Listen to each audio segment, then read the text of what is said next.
Hi Pisces! Welcome po sa ating channel. At ito ay inyong Mantikabay Tarot reading for June 2024 for your career and money. Para po ito sa inyo, Pisces, June 2024. Please be reminded kung nakaresonate kayo, comment down. Kung hindi kayo nakaresonate, ibigay nyo po sa iba kasi general reading po ito.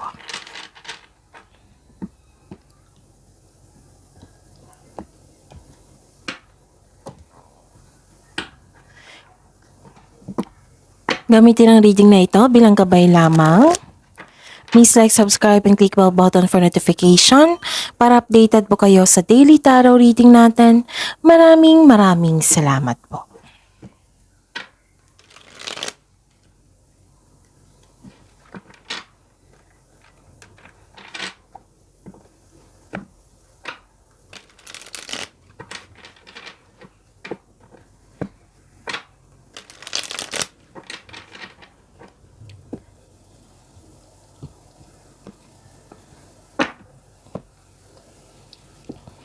Spirits Guide, mga ganap po ngayong June 2024 sa career and money ni Pisces. I need 3 cards po.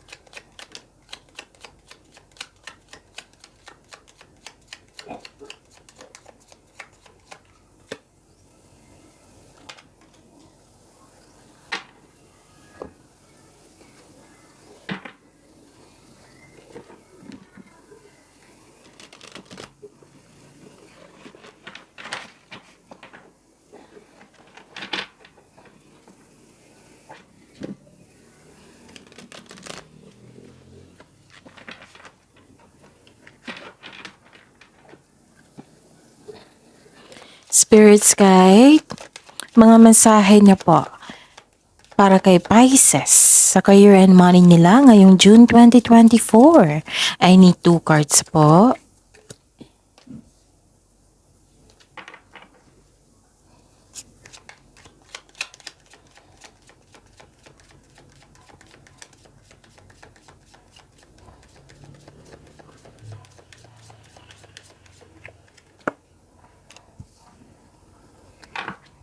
Okay.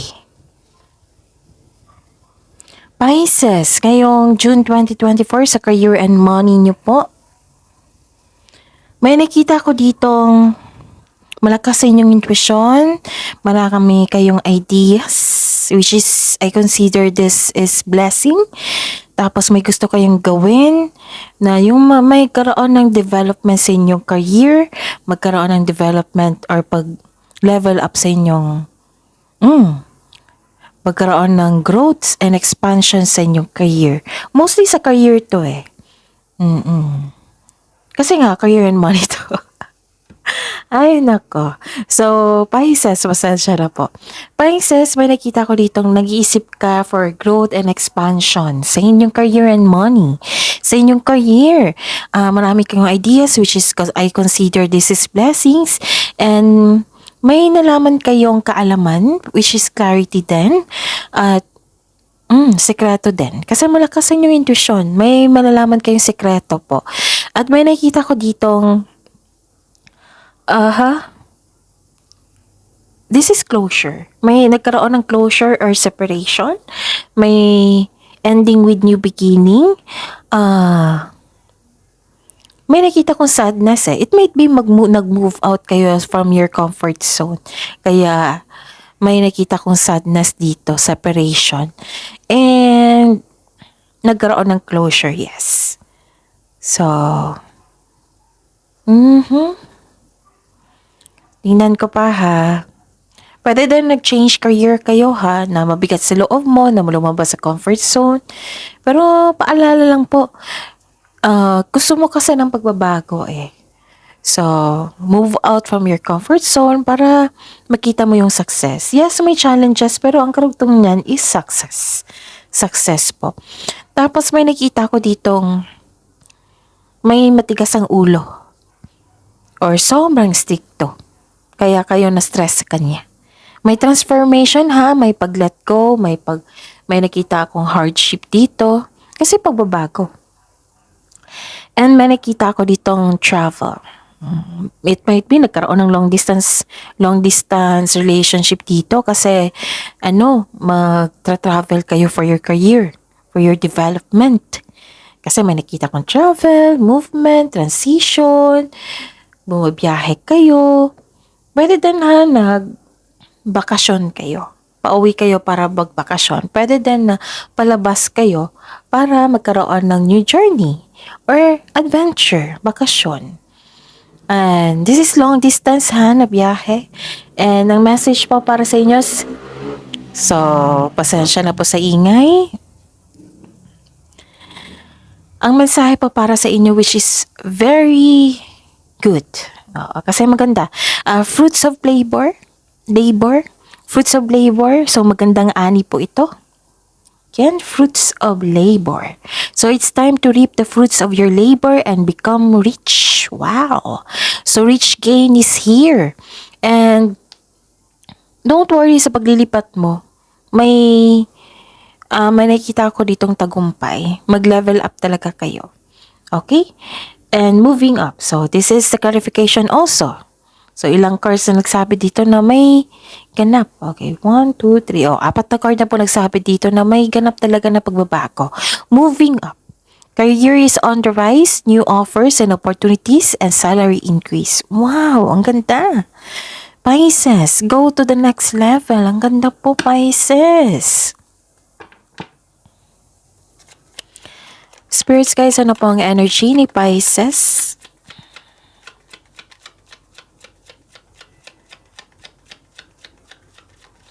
Sa career and money nila ngayong June 2024, Pisces.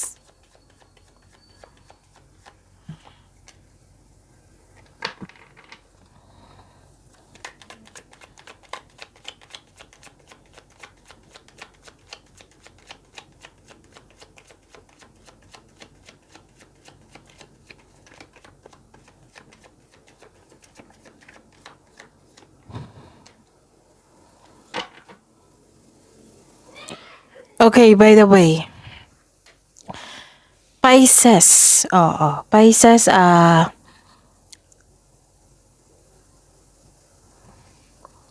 panoorin nyo po yung weekly Gabay Tarot reading nyo po. Kaka-upload lang po. At saka, this is your career and money, no? So, may dalawang video po yung panoorin nyo po. Yung weekly Gabay Tarot reading nyo po at saka yung monthly Gabay Tarot reading nyo po na may love reading. So, panoorin nyo po, Pisces, okay? Sa mga suki ko dito na Pisces na humihingi sa akin ng monthly Gabay Tarot reading, nais ko ipaalam sa inyo na open na po yung schedule for June 2024 monthly Gabay Tarot reading. So, pa-schedule po kayo, PM po kayo sa akin for booking. At saka sa mga gustong magpa-reading dito, sa mga bago dito na gustong magpa-reading, ito po yung video nyo. Sa baba niyan, may nakasulat na June 2024 para po kay Pisces, Career and Money. Sa baba pa niyan may nakapost na link. I-click nyo po yung link na yan para ma-message nyo po ako for inquiry and for booking. Maraming salamat po. Okay, Pisces. May nakita ko dito na some of you na may teacher and student ako nakikita dito. Yes. And I see. May desisyon kayo, Pisces. Regarding sa inyong career and money, may desisyon kayo. Pero may tutol sa inyong desisyon. Sabi po ng card dito, wag po daw kayong maggalit. Alamin nyo kung bakit siya tutol. Tapos, we cannot please everyone. May tao talaga na hindi sang-ayon sa ating mga gusto. Ganon. So, this is a reminder to try to have an open mind and be respectful pa rin sa mga tuto sa inyo. Okay? Ano pa? I see. May nakita ko ditong nagkaroon ng anxiety at pag-alala. Worried at stress kasi yung kaperahan o trabaho. Ito ay magdudulot ng pagkawala ng tulog o focus. Kung na-stress ka sa dami ng trabaho. Wala kayong pahinga dito, di makatulog, balisa, natatakot, naghihinala, o dumadalas ang pagkakaroon ng masamang panaginip. And, ayun, karoon ng stress dito. Ang stress ay isang normal na bahagi ng ating buhay. Kailangan mo itong labanan sa pamagitan ng pag-unawa, pagtangkap sa sitwasyon.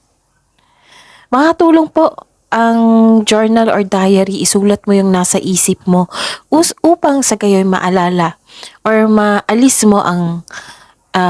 itong sa inyong isipan at mapunta sa inyo sa pahina. At masuri mo rin kung ano yung punot dulo.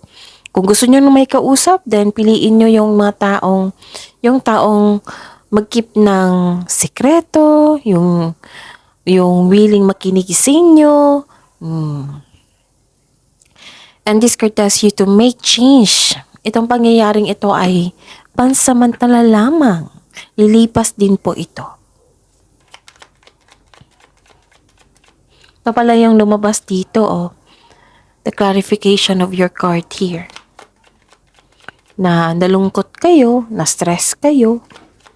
Pero don't worry, pansamantala lang po ito. Lilipas din ito, okay? So, ano yung okay, tanong natin. Possible blessings. Possible blessings na ma-receive ni Pisces ngayong June 2024 sa career and money nila. And the clarification of this card, please.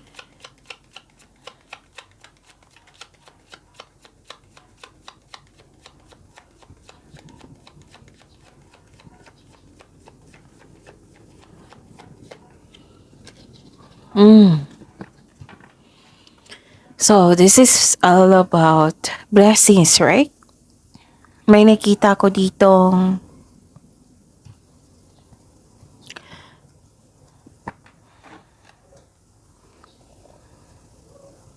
okay. Actually, kailangan nyo pang ma-overcome itong challenges na ito. Bago nyo makuha yung blessings. Kailangan nyo ma-overcome ito. Kasi may nakita ko ditong hindi totoo sa inyo or you are confused. Tapos may warning din dito, nagkaroon ng obsession sa isang bagay, pwede din sa tao. Maaari din na may gusto kayong bilhin na gusto nyong mag-check out na or bilhin yung bagay. So, sabi po ng card dito na kailangan yung, kung gusto nyong bilhin yun, kailangan isipin nyo rin yung naiiwang pera. Kung balanse pa ba? Kung gagasta ka, balanse pa ba yung kaperahan nyo po? And this card sent you a warning na control yourself. Baka nagkaroon ng paggasta po na hindi mo naman kailangan. O di kaya may tao talagang mapanlinlang dito or hindi totoo sa inyo. So kailangan yung ma-overcome yan para hindi na magkaroon ng blockages, para mag-giveaway ito, papasok yung blessings na para sa inyo. Okay? Ano ba?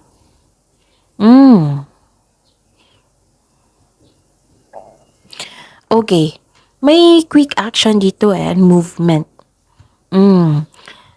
So, this is a blessings.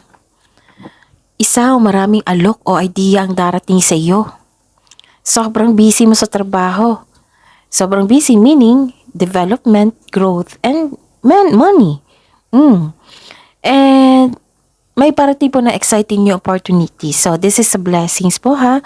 Ideas, opportunities. And nakita ko dito yung stability sa inyong pinansyal. Nagkaroon ng abundance sa kaperahan mo ngayon. Ngayong buwan na ito. Sa araw na ito, may mabilisang pagdidesisyon. Darating ang inaantay mong mensahe. Parating na ang blessings na magbibigay ng saya sa iyo. Pwede din na may travel na magaganap ha. o isang bagong tao na darating sa buhay para tulungan ka. Mag-ingat lang po kasi yung tao, maaring magkaroon ng away Siya yung dahilan na magkakaroon ng blockages, okay? Focus na lang kayo sa blessings na dumating. Huwag kayong mag-focus sa kanya. Huwag kayong magpa-apekto sa kanya. Pisces, okay? Spirits guide. Challenges po na ma-overcome ni Pisces sa career and money nila ngayong June 2024.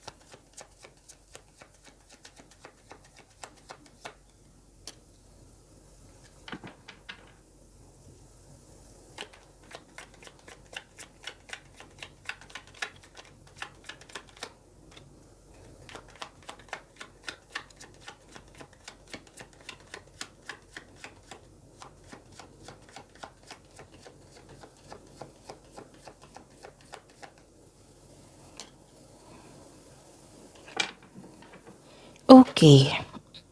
Hindi kayo masaya dito.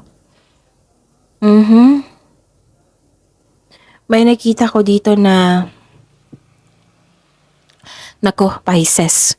Huwag niyong ugaliin na mag-self-pity kasi ang kakampi niyo po is yung sarili niyo. Huwag kayong mag-claim ng negativity. Lalo na't yung blockages. Huwag niyong hayaan na magkaroon ng blockages po. Kasi nakikita ko dito na may self-pity na tinanggap mo yung toxic traits ng isang tao, nalungkot kayo. So, kailangan ng time for reflection dito para magkaroon ng awakening. Huwag kayong magiging, yung nagkaroon ng pessimism and confusion, kontrolin nyo yan. Kasi magkakreate yan talaga ng blockages. Pero don't worry kasi ang tanong is, ano yung ma-overcome nyo? Na challenge. So, ma-overcome nyo po ito. So, sa mga nakikinig dyan, sa mga nanonood, kontrolin nyo. Huwag nyo i-accept yung toxic traits ng ibang tao. Huwag kayong mapanghinaan kung may taong hindi gusto sa inyo or sang-ayon sa inyo. Kasi hindi lahat Kailangan matandaan talaga natin yan na meron talagang tao na hindi okay. Okay? May problema sila. Okay? Yung problema is sa kanila. Walang problema sa inyo. Focus kayo sa makontrol nyo. Focus kayo sa na-receive nyong blessings. Okay? And nakikita ko dito talaga yung tampuhan ng isang tao. May delay din na magaganap. Kaya kayo'y disappointed. Pero may pagbabago dito magkakaroon ng pagbabago. New beginning. So, this is a clarification of your card here. Nagkaroon ng ending with new beginning. Nagkaroon ng freedom. Nag-curious kayo sa lilipatan nyo. Pwedeng career change ito Oo, curious kasi kayo Nagkaroon ng new journey. Ito yung sinabi ko kanina dito na magkaroon ng new journey. So, kailangan lang ingat dito, mag-ingat. Oo. Tapos, ang lakas ng confidence nyo dito kasi dala-dala mo yung experience mo. Okay? And, ayun. You should take a risk and try something new. Try to step out sa comfort zone para malay mo, ito ng panahon na mag-level up ka. Kasi nakita ko naman dito na yung fruits of labor. Tapos magkakaroon ng financial stability sa paglilipat. Okay? You are divinely guided po, Pisces. Huwag kayong matakot. Instead, i-acknowledge mo yung lessons na na-encounter mo and this will lead you to new opportunities po. So, maraming confirmation dito na may mga opportunities. So, kilos na. Okay? Ano pa? So, tingnan natin kung may repeating number dito.